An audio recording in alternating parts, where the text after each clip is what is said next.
Greetings, this is dslyecxi, and today's Art of Flight topic is target fixation, primarily as it relates to diving attacks.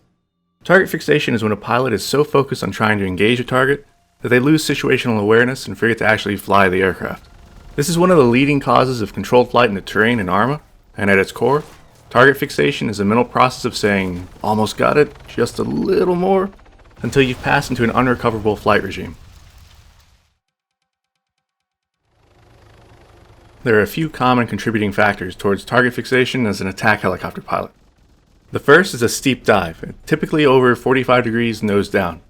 The steeper the dive, the more time compressed all related aspects become. Next is fixed forward weaponry such as FFARs or miniguns, in which the direction of the nose of the aircraft determines where the munitions go. After that, we have a flight regime in which controls progressively become less responsive. In this case, a dive where pedal response decreases as airspeed increases.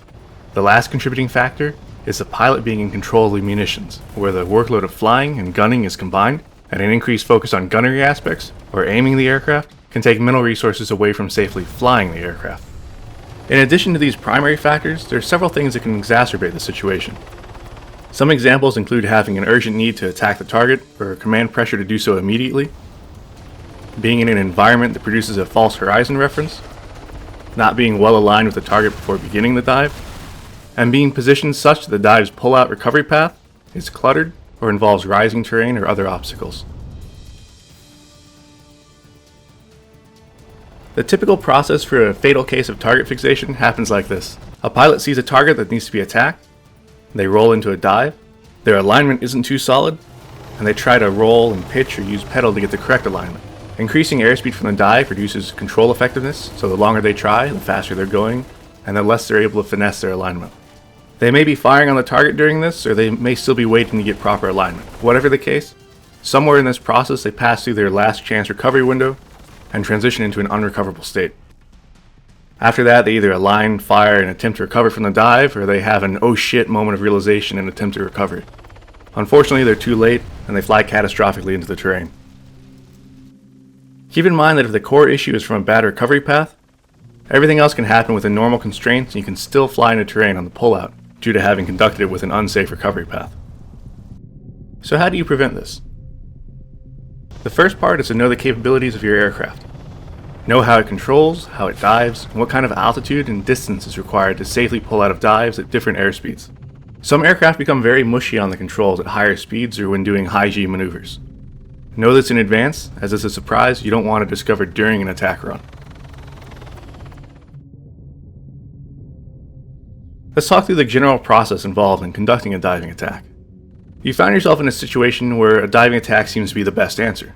First of all, take time to assess the situation in detail. There are several things you need to think about before you commit to a dive. Is your altitude sufficient to give you time to align once you've entered into the dive? Are you able to roll in on the target with good initial alignment, such that you'll only need to slightly finesse it to get rounds on target? Are you far enough away from the target to give yourself sufficient alignment time? Finally, we have recovery. If you dive in, what does your recovery path look like? Is it clear terrain at the same altitude? Or does the terrain rise up past the target? Are there any potentially tall obstacles in the way? If these factors are not in your favor or seem marginal, fly yourself to a better position. If there's rising terrain behind the target, can you fly in from a different angle to avoid that? And if not, can you start from a higher altitude instead and break out of the dive earlier than normal? Or fly in at a shallower angle instead of doing a steep dive? Once you decide that you're positioned appropriately and can conduct a proper diving attack, think on what your recovery condition will be, how long you'll allow for aiming, and when you'll recover to make another attempt. Know these things before you initiate the dive, and think about them constantly during the dive.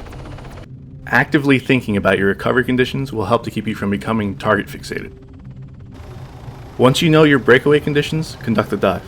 Align on the target as quickly as you can, and continually assess whether you have sufficient altitude to safely continue to align, or whether you need to abort and recover for another attempt. But one of two things will happen now. Either you'll align before you hit your recovery condition, at which point you'd fire and then pull out, or you'll hit your recovery condition before you align, at which point you'd pull out and try again. The most important thing to remember is that you must continue to fly the aircraft throughout the dive. You can always make another run if the one you're in doesn't pan out. If it isn't working out, admit it to yourself and recover from the dive in order to set up for another attempt. Don't fall into the trap of thinking that one more second will turn a bad situation into a good one. You're much more likely to fly into the ground when you allow yourself to be lured into danger by that siren song. So that's target fixation as it applies to diving. It's very easy to slip up and allow haste to lead to mistakes, so be very vigilant when doing diving attacks and always remember to keep flying the aircraft. Don't allow yourself to be lured into a bad situation. Remember that you can always come back for another pass if the first one doesn't work out. Aside from diving, remember to maintain your situational awareness during other periods of flight.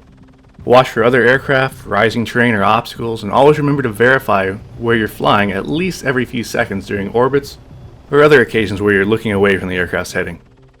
Never let a target or other distraction occupy your attention for long stretches of uninterrupted time. A lot can go wrong when you're not looking.